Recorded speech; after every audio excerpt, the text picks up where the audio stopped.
अस्सलाम वालेकुम student, welcome back to the tuition time. Subject है हमारा क्रिमिनोलॉजी, टॉपिक है हमारा theories that explain white collar crime. हम अपनी रिसेंट लेक्चर में वाइट कॉलर क्राइम को कवर कर चुके हैं, उसकी टाइप्स को कवर कर चुके हैं। तो आज हम वो थ्योरीज समझने की कोशिश करेंगे कि जो कि वाइट कॉलर क्राइम पे लगती हैं या हम कह सकते हैं उसको एक्सप्लेन करती हैं।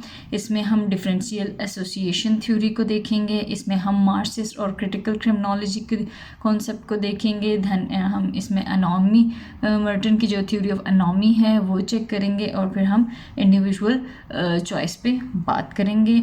चलें स्टार्ट करते हैं आज का अपना लेक्चर, डिफरेंशियल एसोसिएशन थ्योरी।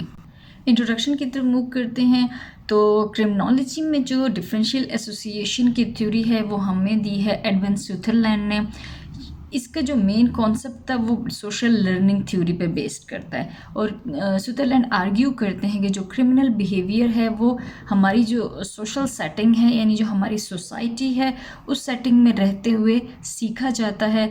ये थीसिस जो है ये हम तमाम क्राइम पे अप्लाई कर सकते हैं, लेकिन स्पेशली इसको डिज़ाइन किया गया है वाइट कॉलर क्राइम को एक्सप्लेन करने के लिए, जिसमें वो जो वर्क प्लेस है उसको एज अ सोशल सेटिंग देखते हैं, जिसमें कोई भी नया एम्प्लॉय जो है वो डायरेक्टली एजुकेशन हासिल करता है किसी भी क्रिमिनल एक्टिविटी की दूसरे एम्प्लॉय के ज़रिए से। यानी जो काम की जगह है, ऑफिस हो गया किसी का भी, तो उसको वो कहता है कि ये एक सेटिंग है जिसमें एक नया एम्प्लॉय आता है और वो सीखता है कि भाई उसने यहाँ पे क्रिमिनल एक्टिविटी करनी है, किस तरीके से करनी है, किस तरीके से ख़ुद को फ़ायदा पहुँचाना है या किस तरीके से कंपनी को के लिए झूठ बोल के फ़ायदा उसको कंपनी को पहुंचाना है, या आप कह सकते हो करप्शन करके अपने लिए प्रॉफिट गेन करना है। तो ये सारी चीज़ें सुथरलैंड के मुताबिक एक तो सोसाइटी की सेटिंग में रहते हुए सीखी जाती है, दूसरे की ये क्या है कि इसको एक दूसरे से सीखा जाता है। इंट्रोडक्शन इसका ये है। देन हम इसके की पॉइंट्स की तरफ मूव करते हैं कि बेसिकली इस थ्योरी के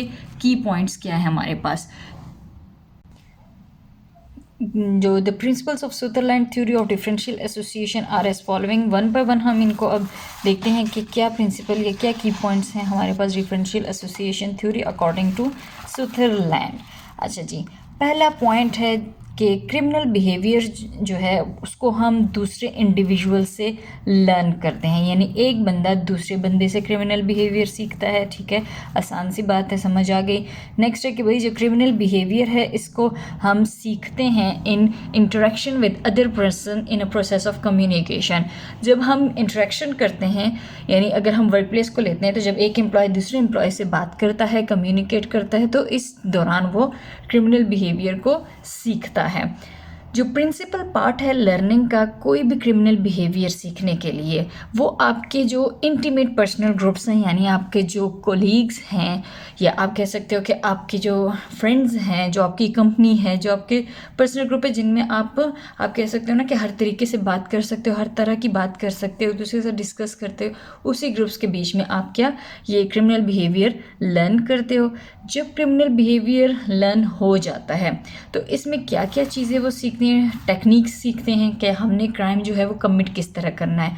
कुछ तरीके कार कम्प्लेक्स भी हो सकते हैं और कुछ नॉर्मल भी हो सकते हैं, आसान भी हो सकते हैं। जो specific direction of motives drives rationalization and attitude, यानी आपका जो मोटिव है उसके आपका एटीट्यूड जो है उसकी स्पेसिफिक डायरेक्शन क्या होगी, ये चीज़ भी आप सीख जाते हो।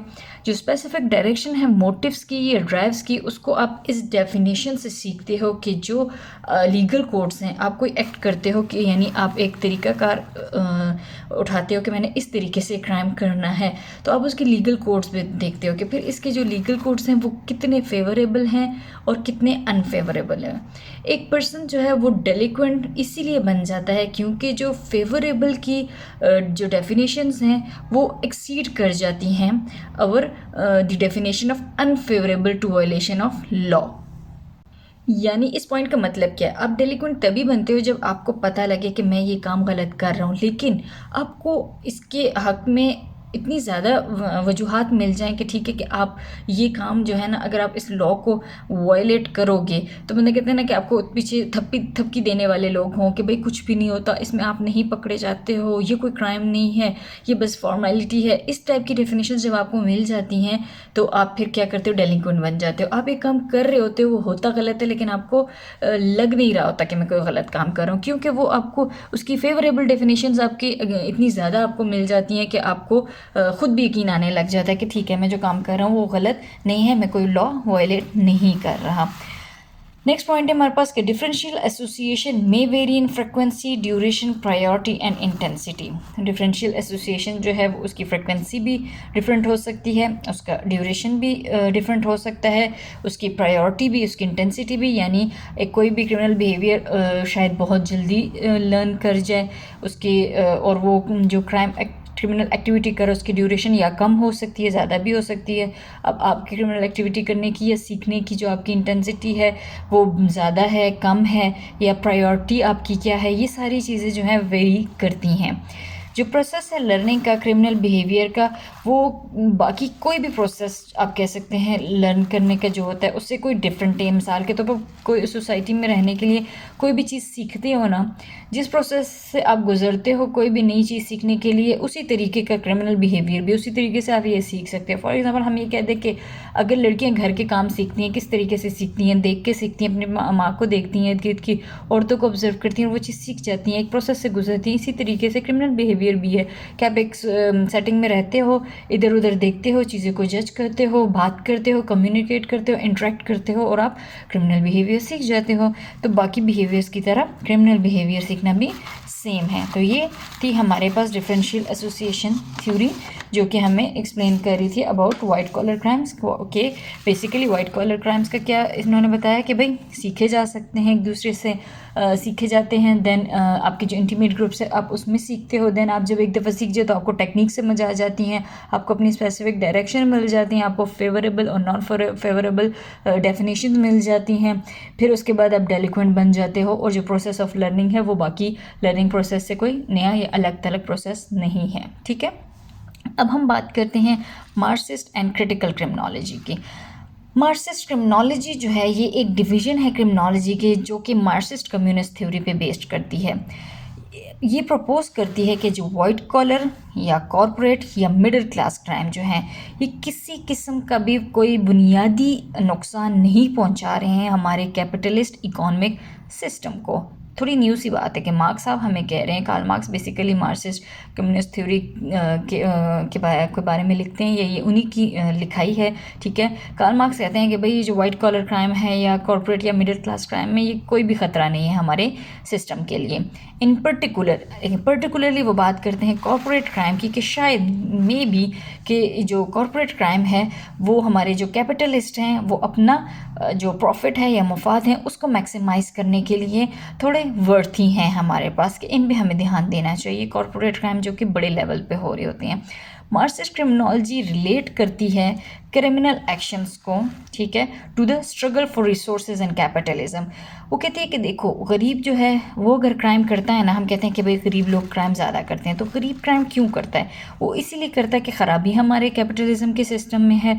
जब उसको रिसोर्सेज मिलती ही नहीं है तो वो उन रिसोर्सेज को हासिल करने के लिए क्राइम की तरफ चला जाता है, क्योंकि जो हमारा जो मीन्स ऑफ प्रोडक्शन है कि मज़दूर जो हैं वो मेजॉरिटी जो है वो लेबर है। ठीक है, वो काम किए जा रही है, मेहनत किए जा रही है, लेकिन उसको जो प्रॉफिट मिलता है वो कम मिलता है इन कंपैरिजन। जो हमारे पास दूसरी क्लास है, बोर्जियोजी जो हैं वो मेहनत भी नहीं कर रहे, ठीक है, और कंपनीज़ के इंडस्ट्रीज़ के ऑनर हैं और दूसरों से काम करवा के उनको थोड़ा सा मुफाद दे के फ़ायदा दे के ज़्यादा फ़ायदा ले रहे हैं। तो ज़ाहिर बात है वो गरीब कहाँ जाएगा? ठीक है, गरीब ने तो फिर क्रिमिनल एक्ट्स करने हैं। तो मार्क्स बिलीव करता है कि जो मोड्स ऑफ पॉलिटिकल और इकोनॉमिक सिस्टम है इसको पावरफुल और अमीर लोग क्या कर रहे हैं, चला रहे हैं।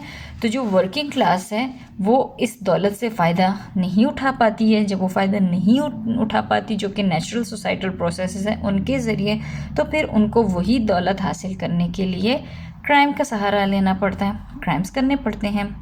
एडिशनली वो कहते हैं कि जो वेल्दी इंडिविजुअल है वो भी क्राइम्स को यूटिलाइज करते हैं अपने एसेट्स को प्रोटेक्ट करने के लिए, और जो सोसाइटी में उनका स्टेटस को है उसको मेंटेन रखने के लिए भी वो क्राइम्स का सहारा लेते हैं। फिर क्रिटिकल क्रिमिनोलॉजी पर्टिकुलरली क्राइम को लिंक करती है तमाम सोशल क्लासेस के साथ, जो कि इंडिविजुअलिस्टिक क्रीड है, यानी किसी भी इंडिविजुअल का एक अकीदा है, ठीक है, कि जो नया कोई भी नया राइट पॉलिटिशियंस आते हैं हमारे पास नए, तो वो आर्ग्यू क्या करते हैं कि ये भाई कुत्ता कुत्ते को खाता है, ठीक है, डॉग ईट डॉग। मतलब इस टाइप का एटीट्यूड होता है कि आप एक सिस्टम को देख लेना, हम कहते हैं कि भाई नई हुकूमत आएगी तो हालात बेहतर हो जाएंगे, लेकिन नई हुकूमत आती है तो उससे हालात और बिगड़ जाते हैं। तो ये कौन सा रूल यहाँ पर लग रहा है कि डॉग ईट डॉग। इनका एटीट्यूड ये है कि भाई अपनी दौलत बढ़ाओ, अपना फ़ायदा बढ़ाओ, बजाय ये देखने के लिए कि आप जिन तरीक़ों से अपनी दौलत या फ़ायदा बढ़ा रहे हो वो किसी भी दूसरे इंसान पे क्या अफेक्ट कर रही है। इस चीज़ को इग्नोर करो और बस पैसा बनाओ और दौलत कमाओ, ठीक है। तो क्रिटिकल क्रिमिनोलॉजी कहती है कि ये उनका कॉन्सेप्ट है अबाउट क्राइम्स, कि इनको कोई फ़र्क नहीं पड़ता कि बाकी लोगों पे क्या होता है, बस इन्होंने अपना फ़ायदा बढ़ाना है चाहे जो मर्ज़ी हो जाए। इनका एक अकीदा है, ठीक है। अनोमी थ्योरी हमारे पास है। मर्टन थ्योरी ऑफ अनोमी को हम अडॉप्ट कर सकते हैं वाइट कॉलर और कॉरपोरेट क्राइम को एक्सप्लेन करने के लिए। ये इनोवेशन पे जोर देती है, ठीक है, इंपॉर्टेंस ऑफ इनोवेशन के, कि आप अपने जो सक्सेस गोल है, आपने जो अपने गोल्स रखे हैं उनको अचीव करने के लिए आप कुछ ना कुछ इनोवेट करोगे। अल्थ वो एसोसिएट करता है इस अप्रोच को उनके एक्शंस के साथ जो कि लोअर एंड पे हैं सोशल लेडर के, यानी गरीबों की बात करता है कि, लेकिन ये हम इसको हायर जो लेडर के जो ऊंची साइड पे जो लोग बैठे हुए हैं ना, उनके लिए भी हम इस चीज़ को अडॉप्ट कर सकते हैं कि वो अपना सोशल स्टेटस जो है उसको मेंटेन करने के लिए और इम्प्रूव करने के लिए भी कर रहे हैं। यानी अगर गरीब जो है वो क्राइम का सहारा ले रहे हैं तो उसको तो लगता है कि मैं एक इनोवेशन कर रहा हूँ, ठीक है, एक नया रास्ता इनोवेट कर रहा हूँ अपनी रिसोर्सेज को पूरा करने के लिए या अपनी ज़रूरियात को पूरा करने के लिए, ठीक है। सोसाइटी इतनी क्रूअल है कि मेरे पास और कोई रास्ता नहीं है, मैं मेहनत मजदूरी कर रहा हूँ लेकिन मेरी ज़रूरियात फिर भी नहीं पूरी हो रही, महंगाई इतनी है तो मुझे घर चलाने के लिए, बच्चों को खाना खिलाने के लिए, उनको बेसिक नीड्स ऑफ लाइफ देने के लिए क्राइम करना पड़ रहा है, ठीक है। ये गरीब की सोच हो सकती है, लेकिन हम ये इनोवेशन का तरीका हायर यानी अमीरों पर भी लगा सकते हैं कि वो नए नए तरीक़ों से अपनी जो स्टेटस है उसको मज़ीद बढ़ा रहे हैं, ठीक है, और अपनी जो उनकी एक स्टैंडर्ड ऑफ लिविंग है उसको मेंटेन कर रहे हैं, और ना सिर्फ मेंटेन कर रहे हैं बल्कि उसमें अच्छे खासे दिन ब दिन इम्प्रूवमेंट ला रहे हैं। तो वो उन क्रिमिनल एक्टिविटीज़ के ज़रिए से कर रहे हैं।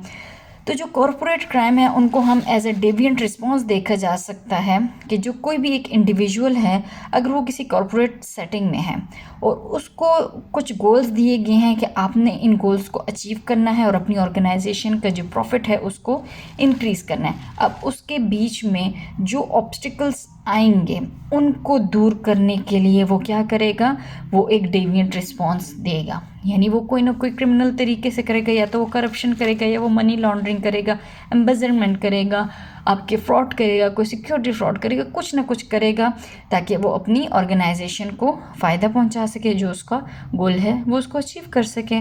तो ये हमारे पास थी अनोमी थ्योरी। नेक्स्ट हमारे पास है कॉन्सेप्ट एक इंडिविजुअल चॉइस, यानी आप अगर कोई क्राइम करते हो तो हो सकता है कि इंडिविजुअल की लेवल पे उसकी अपनी ये चॉइस हो, यानी आपको एक कोई आप कह सकते हैं एज एग्जांपल लें कि आपको कोई गवर्नमेंट जॉब मिल गई है, ठीक है, आपकी बेसिक सैलरी 50 to 60,000 है, लेकिन आपके पेन में यानी आपके सिग्नेचर में इतने पावर है कि अगर आप करप्शन करना चाहें तो आप एक एक सिग्नेचर के लाखों करोड़ों भी डिमांड कर सकते हैं। तो आप कहो कि भाई मैं सीधे रास्ते पे रह रहा हूँ तो मुझे क्या मिल रहा है 50-60 हज़ार रुपये, जो जिस पे मुझे अपनी बेसिक नीड्स भी पूरी करना बहुत मुश्किल हो रहा है। तो मेरी वाइफ की अपनी डिमांड है, मेरे बच्चों की अपनी डिमांड्स हैं, उनका फ्यूचर सिक्योर करना है, मतलब बहुत सारे आपको अपने गोल्स नज़र आने लग जाते हैं। तो आप अपनी उस जॉब के अलावा करप्शन शुरू कर दो, ठीक है, आप ऊपर की कमाई जिसको कहते हैं लाखों कमाने लग जाओ। तो ये क्या है, ये एक इंडिविजुअल की अपनी चॉइस है, उसकी अपनी लालच है। तो impulses such as greed may account for white collar, corporate and middle class crime. तीनों चीज़ों में आप इम्पल्स को अप्लाई कर सकते हो तीनों किस्म के क्राइम में। जो this perspective also views crime as a rational activity that could be pursued to advance the interest of an individual, a company or both। यानी ये एक रैशनल एक्टिविटी है, आप सोच समझ के कर रहे हो।